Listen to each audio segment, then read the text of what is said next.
Welcome to Liberty Church Chat, where we update, uplift, and unpack all things liberty. Whether you're on your way to work, making coffee, or just taking a break, we're so glad you're here. Let's jump in.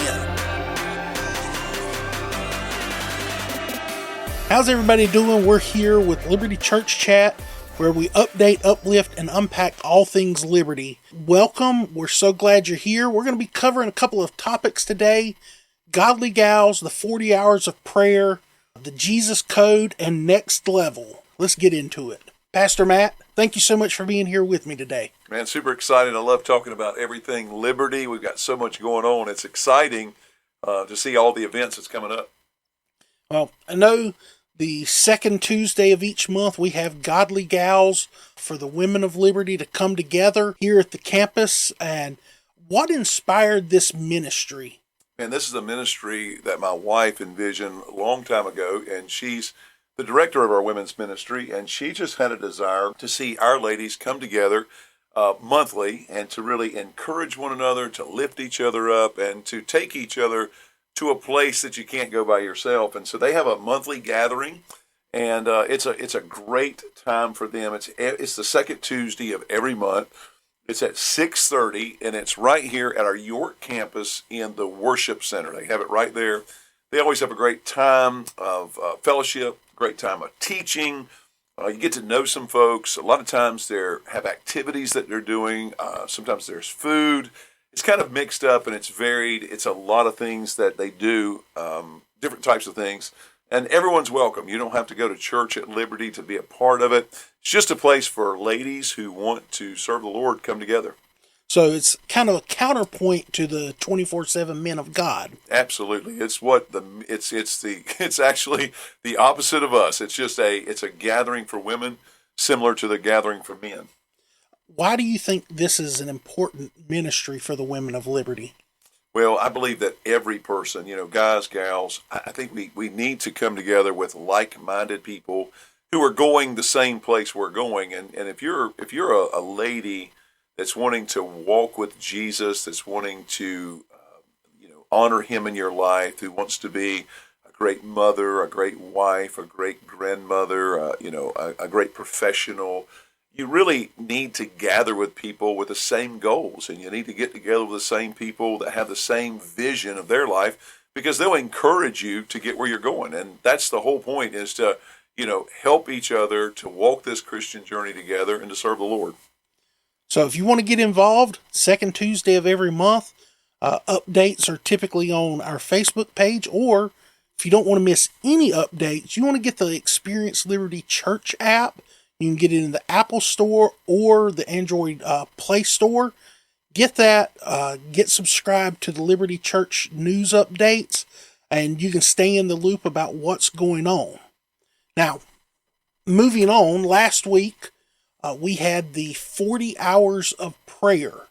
If you don't know, we had people come in for 40 hours straight in 20-minute segments to come to the church and pray. And we had tons of prayer requests laid out on the stage for people that if they didn't know what to pray for, they could grab one of these prayer cards and pray, or they could leave one behind for the next group coming in. And now that this is wrapped up, what stood out to you the most?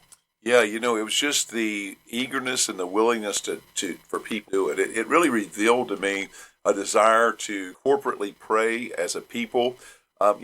James, when we launched this 40 hours, we were confident that the 9 in the morning to 5 in the afternoon would be covered. No worries. We knew everybody would run out of that. It was the 1:30 to 4:30 in the morning that we were concerned about. Yet every slot, every spot was covered without question. Everyone jumped in, grabbed a time, and people were just really eager to pray. And as you know, it concluded on that Sunday morning. And we had a service. Our service was a time of prayer, just a whole collective corporate time of prayer, and people responded. It was just amazing. Did you hear any stories on a personal level of how people were impacted by the time of prayer? I absolutely did. People came to me talking about first of all, I guess I was really surprised. I've been a part of these things in my life. I was surprised at how many people said, Pastor, this is my very first time ever having this kind of corporate, you know, time where the church is constantly praying. And I was surprised by that. I was blown away by it. They just felt it was like it was a great privilege for them to be a part of it. And then second of all, so many people kind of without, you know, now I don't want to belittle anyone. Really, so many people said that this was the first time they had really felt like they had a prayer life at all. Through this prayer series, coming up through this time of 40 hours of prayer, they really felt like maybe for the first time in their life they had been in contact with God and really felt God moving in their life, both through answering prayers and just doing a work in their heart and life. That's amazing. I remember one person, his name escapes me because his name on Facebook is something that isn't his real name, but he posted about how impacted he was by the time of prayer, how there were 2 slots available. He was going through something, and it was like the Lord was just leaving those 2 spots there for him and his wife, and how it just worked out perfect for him, and how glad he was to be a part of that. So great experience, lots of stories coming out of that. How do we take what we experienced in those 40 hours and carry it into our everyday prayer lives? Yeah, you know, that's what I've been challenged in the church is that, look, we spent a month in prayer. We went through 40 hours of prayer. We had a 24-hour, fasting and prayer challenge. But prayer is not something we did. Prayer is something we are becoming. And what we want to become is a house of prayer, meaning that the people of Liberty Church are people of prayer. And I want to encourage people to take their prayer life from something we do in a moment in a time and turn it into an ongoing conversation with God. From the time we get up in the morning to the time we go to bed at night, we don't have to have this formal time of prayer to be a people of prayer. So that was how we wrapped up the previous sermon series with that 40 hours of prayer. And now we're going into a new series, the Jesus Code. What is this series all about? Yeah, this series is a challenge to us. This series says that what if we knew that everything about Jesus that we thought we knew was wrong? That's the question we're asking. We're asking, man, what if everything we knew about Jesus was wrong? What would that change? And the answer is it would change everything. And so in this 4-week investigative collection, we want to challenge skeptics. We want to strengthen the seekers.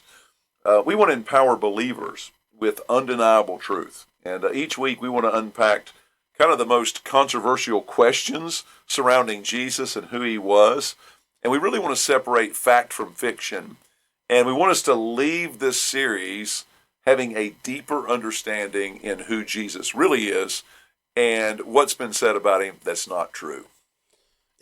As far as a key takeaway that you hope people get, would that be it? Or would you go a little bit further with what you hope they take away? Yeah, what I hope they take away from this is that Jesus is not only 100% real, but that he was 100% God, and that he loved us so much that he came and died for us, and that one day he's going to return for us. And so what I want people to do is to be able to shake off this kind of attack, this social and kind of cultural attack on, can you really know anything for true, for sure?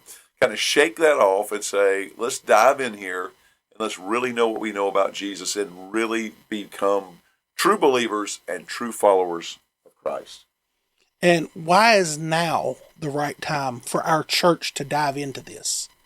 Well, I just think that 2025, the time that we live in, this place that we live, social media has given everyone a voice. People who shouldn't even have a voice have a voice. Everybody's an expert now. And I believe that our people are just bombarded with just things that are not true. And there's things that are being stated as facts. They're controversial. They're edgy. I'm sure they get lots of likes and follows, and they probably make a ton of money off these podcasts and YouTube channels and these so-called influencers. What an influencer just means you have a lot of followers. Doesn't mean you know anything. And those folks are just throwing out all kinds of information that garners watches and views, but very little of it has much truth to it. And what we want to do is separate what is true about Jesus and what's false. So you mentioned how there are a lot of different podcasts out there, a lot of people with varying voices, and that kind of segues us into the next thing, and that's our newest podcast here at Liberty called Next Level with Pastor Matt. We've been working on this. This is very exciting. We've got several podcasts, but this newest one, we just spent 30 minutes recording the first episode of Next Level. Can you let people know what it's about? Yeah, when you preach sermon series, every Sunday, I stand in the pulpit and I preach a 28, 35-minute message. There's so much that I want to say in the sermon, but there's so little time. You only have a certain amount of time to preach. And so really you have to decide on Sunday morning, what am I going to say and what am I going to leave out? Because when people leave, we want them to have something they can remember and something they can grow from. But there's a lot of things that we're not able to go deeper into because time will not allow. And so this podcast will allow us to preach the sermon on Sunday and then come in here, during the week and really go deeper, really take the sermon to the next level, really kind of dig out things that we don't have time to dig out before, really kind of delve into things that maybe we didn't have time to get into. And we just really want to take the sermon to the next level. And we want our listeners, our followers, people who are part of Liberty Church, to really be able to dig in deeper and have a true understanding of what we preached on Sunday morning, not just a surface level understanding of it. I'm really excited about it, about how this is going to allow not just our church members, but anyone that has access to the podcast to go deeper in their faith and understanding of Scripture. It's certainly already helping me, because I'm getting to reflect multiple times on what was preached. If you're listening and you're interested in that podcast will come out with a new episode every Wednesday at noon, and you can look for that to be uploaded. You can find it on the Liberty app or anywhere you get your podcast. And if for some reason you can't find it where you get your podcast, let Pastor James at Liberty know, and we will get it on that program for you. So thank you all for being here today. We want to encourage you to get involved. We've got Godly Gals. If you're a lady, jump into that. We've got the Jesus Code series. Come to church, hear that, invite a friend, check out the Next Level podcast with Pastor Matt, and just keep tuning in each week for more updates on Liberty Church Chat. Thank you again for joining us, and we'll see you next time.